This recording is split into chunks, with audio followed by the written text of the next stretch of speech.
عزیز دوستو، اللہ تعالیٰ نے یہ مبارک مہینہ ہم سب کو عطا فرمایا ہے۔ جو اس کی قدر کیے ہیں ان کے لیے بھی دن اور رات یہاں سے گزرتے چلے جا رہے ہیں، اور جو نہیں کیے اللہ ہم سب کی حفاظت فرمائے، ان پر بھی رمضان کے دن اور رات گزرتے چلے جا رہے ہیں۔ اللہ کرے کہ اب تک جتنی ناقدری ہوئی اپنے کرم سے معاف فرمائے، بقیہ دنوں کی قدر دانی کے ہم سب کو توفیق عطا فرمائے۔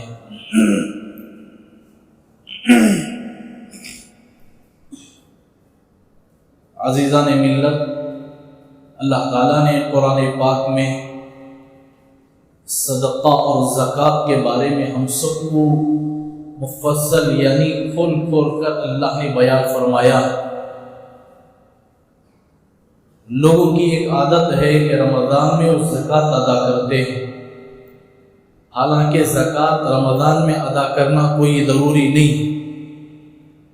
سال مکمل مال کے اوپر گزر جائے تو اس پر زکوٰۃ واجب ہو جاتی۔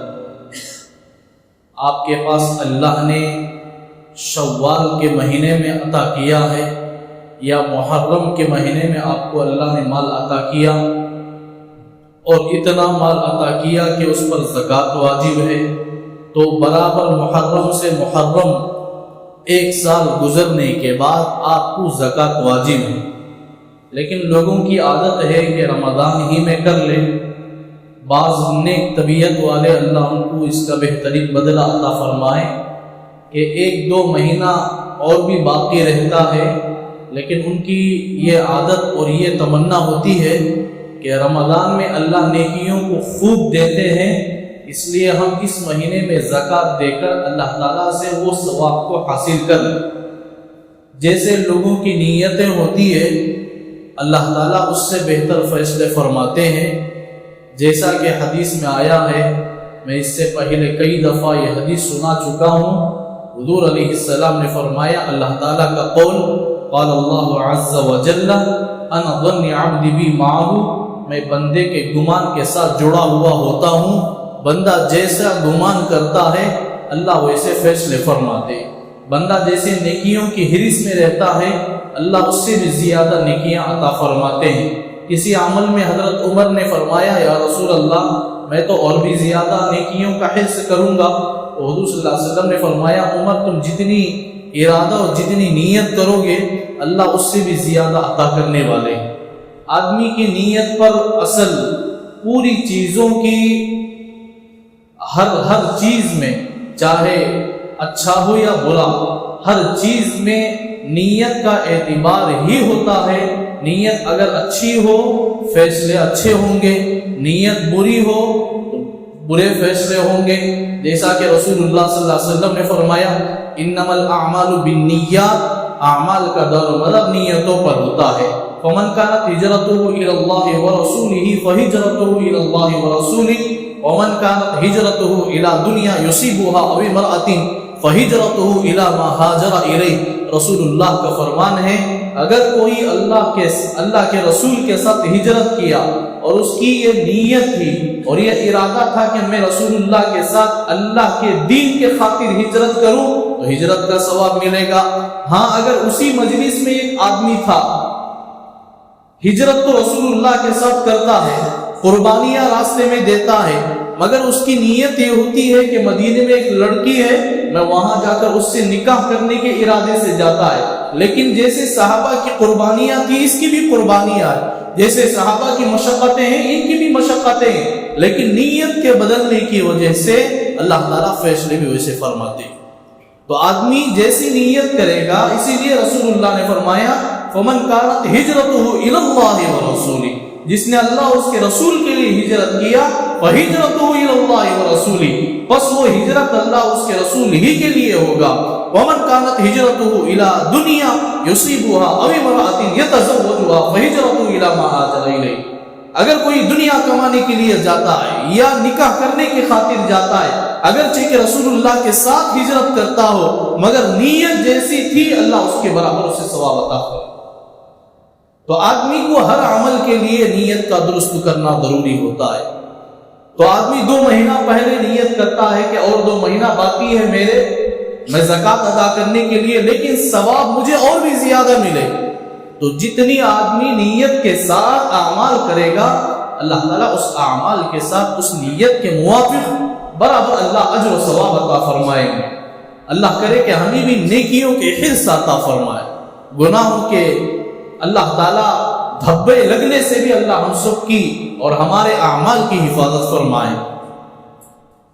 دوستو قرآن پاک میں اللہ نے فرمایا، گزشتہ جمعہ میں نے تفصیل کے ساتھ بیان کیا تھا صدقے کے بارے میں، یعنی زکوٰۃ کے بارے میں، کن کن آدمیوں کو دینا چاہیے۔ اللہ نے قرآن پاک میں 8 آدمیوں کا نام لے کر کہا ہے، انما الصدقات للفقراء، صدقہ یعنی زکوٰۃ، فقراء پہلے فقیروں کا حق ہوتا ہے، والمساکین پھر مسکینوں کا حق ہوتا ہے، والعاملین علیہا، تیسرا فرمایا زکوٰۃ جو اصول کرنے آتا ہے اس کے لیے، چوتھا فرمایا والعاملین علیہا والمؤلفۃ قلوبہم، ابھی نئے نئے مسلمان ہوئے ہیں، اگر ہم ان کو زکوٰۃ نہ دیں لوگ بیزارگی کا اظہار کریں گے کہ ہم غیر تھے، اس وقت بھی کوئی خدمت کرنے والا نہیں تھا، اب ہم مسلمان ہو گئے تب بھی کوئی خدمت کرنے والا نہیں، اس لیے ان کی دل جوئی کے لیے اللہ نے جملہ فرمایا والمؤلفۃ قلوبہم، ان کے دل جوئی کے لیے، دل رکھنے کے لیے،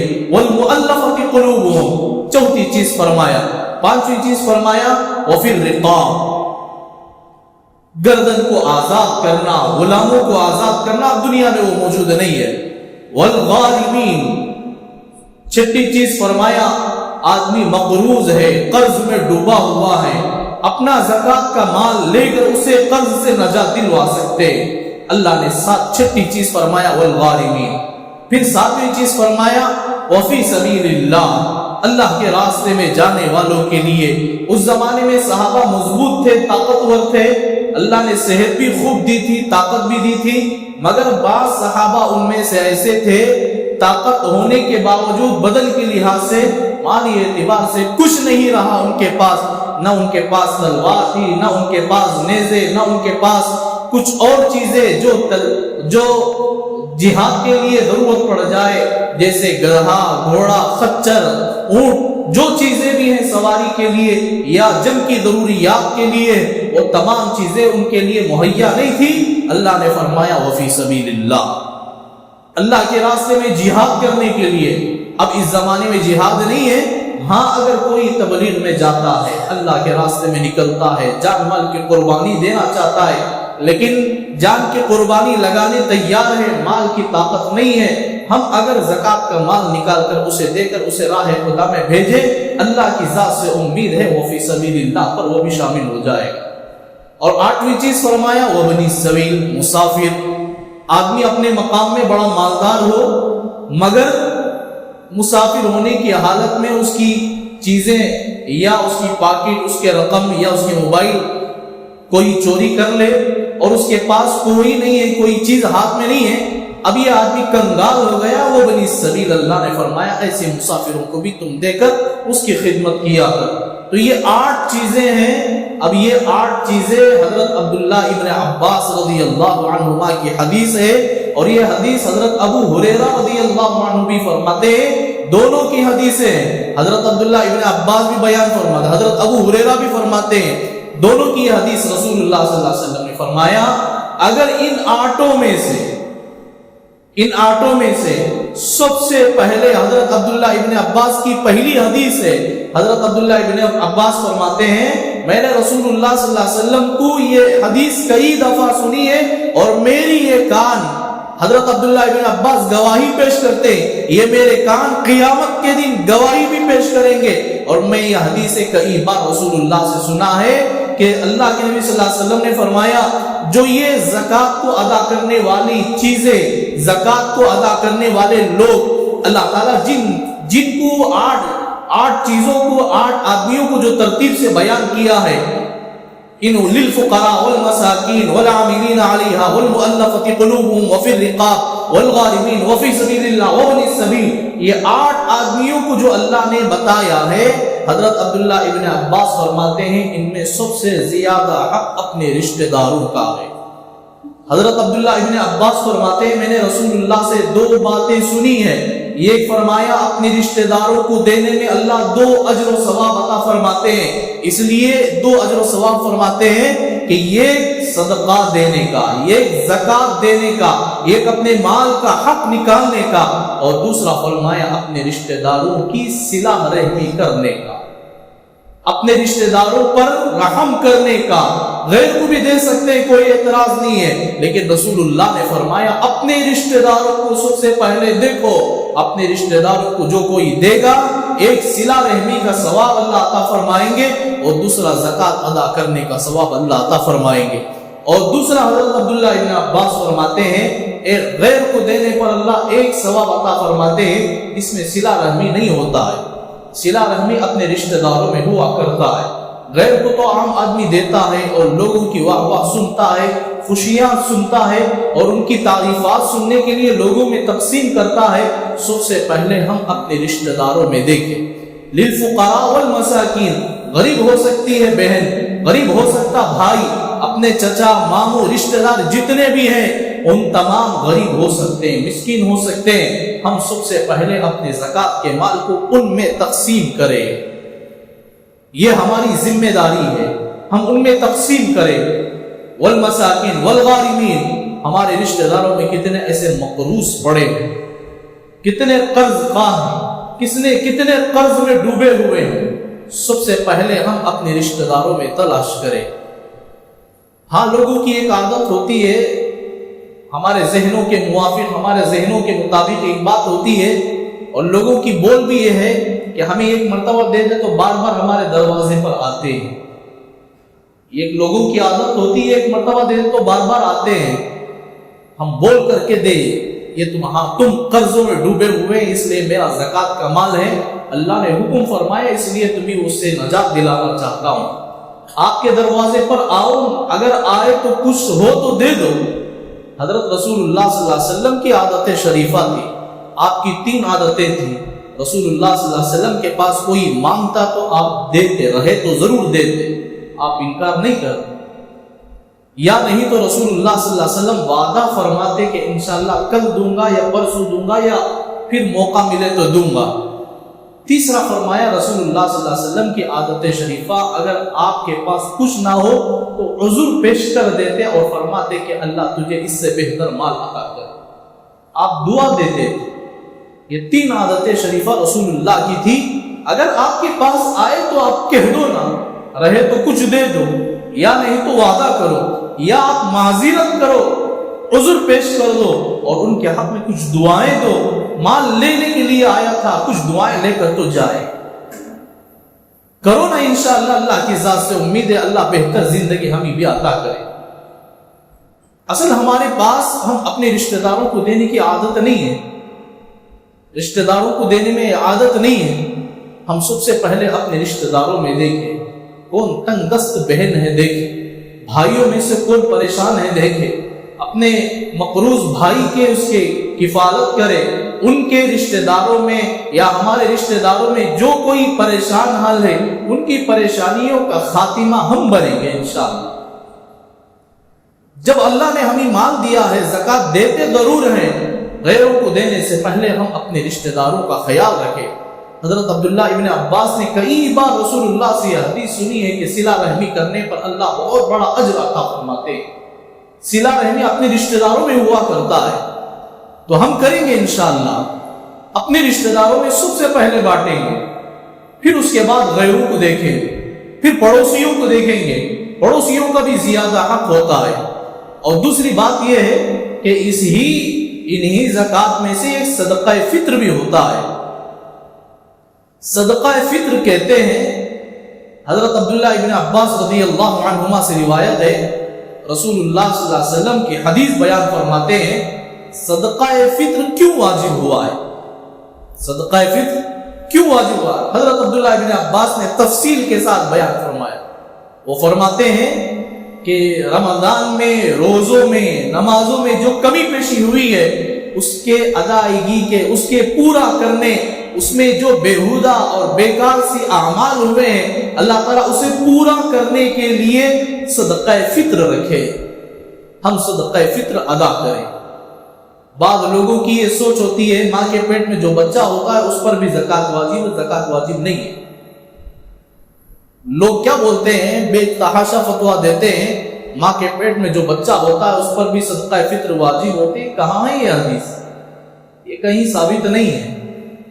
اگر اللہ نے آپ کو طاقت دیا ہے، چھوٹا بچہ ہے یا ماں کے پیٹ میں بچہ ہے، اللہ نے اگر آپ کو طاقت دیا ہے اور اس کی صحت کے خاطر ہم اللہ کی خوشنودی کو حاصل کرنے کے لیے کسی غریب کی خدمت کرتے ہیں تو کوئی اعتراض نہیں ہے، لیکن اس پر دین کا ایک سہارا لے کر واجب قرار نہ دے۔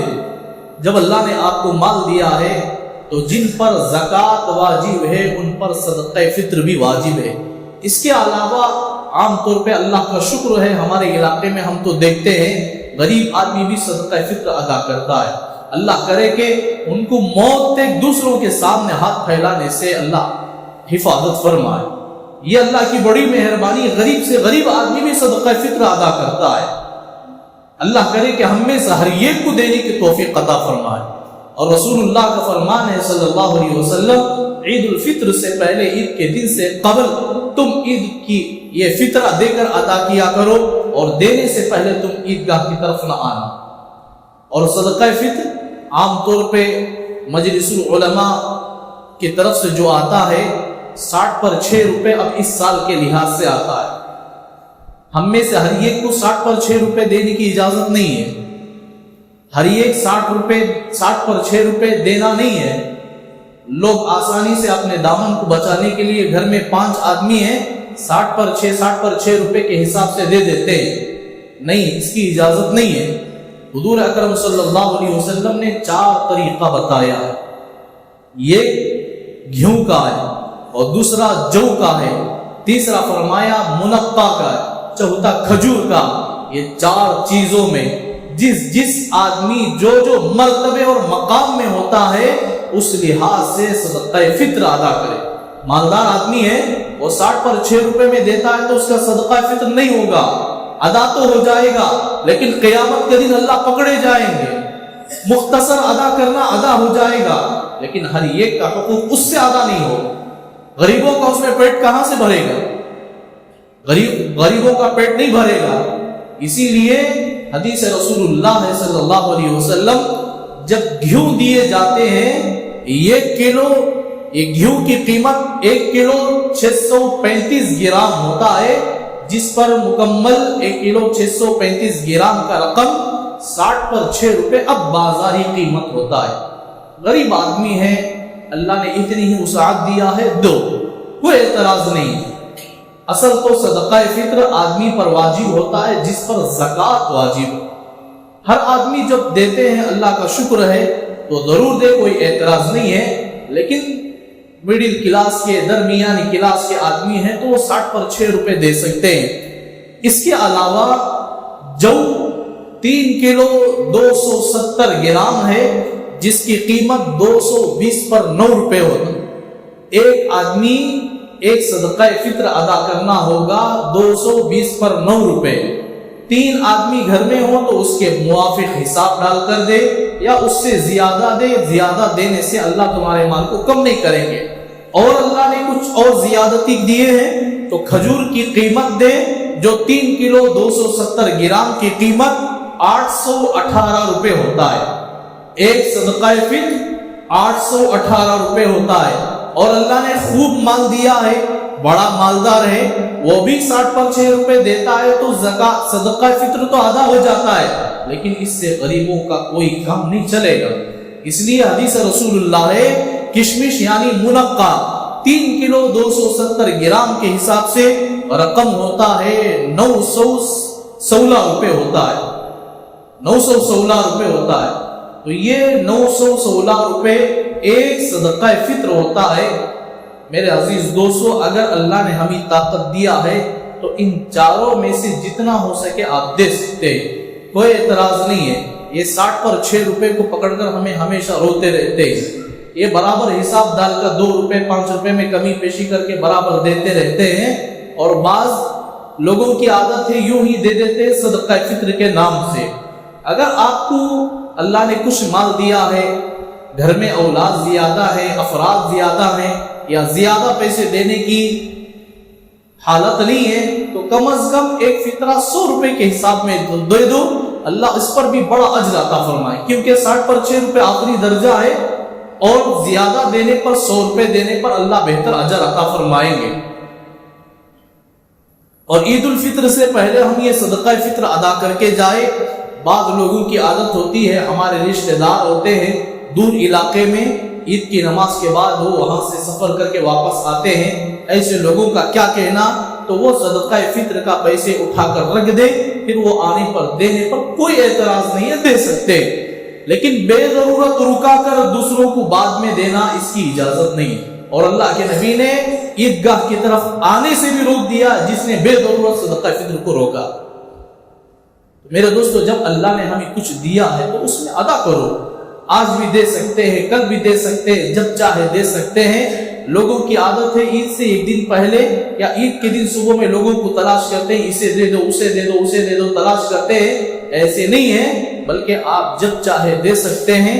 اور اس کے علاوہ جب مسجد میں جو بگیٹ آتی ہے نا، اس پر بھی ہم اپنا صدقہ فطر دے سکتے ہیں، کوئی اعتراض نہیں۔ یہ مسجد کو رقم نہیں لگتا ہے، 1 روپے مسجد کو نہیں لگتا ہے، بلکہ محلے کے غربا اور یتیم بچوں پر اور بیوہ عورتوں پر ان کا حق لگتا ہے۔ ہم چاہے تو اس کا صدقہ فطر اس میں بھی ڈال سکتے ہیں، کوئی اعتراض نہیں ہے، ڈالے، اللہ تعالیٰ اس کا بہترین اجر عطا فرماتے ہیں، ضرور اللہ اجر عطا فرمائیں گے۔ اللہ مجھے اور آپ کو صحیح معنوں میں دین کے جتنے مسائل ہیں ہر ایک کو جان کر اللہ مجھے اور آپ کو عمل کی توفیق عطا فرمائے۔ وما توفیقی الا باللہ۔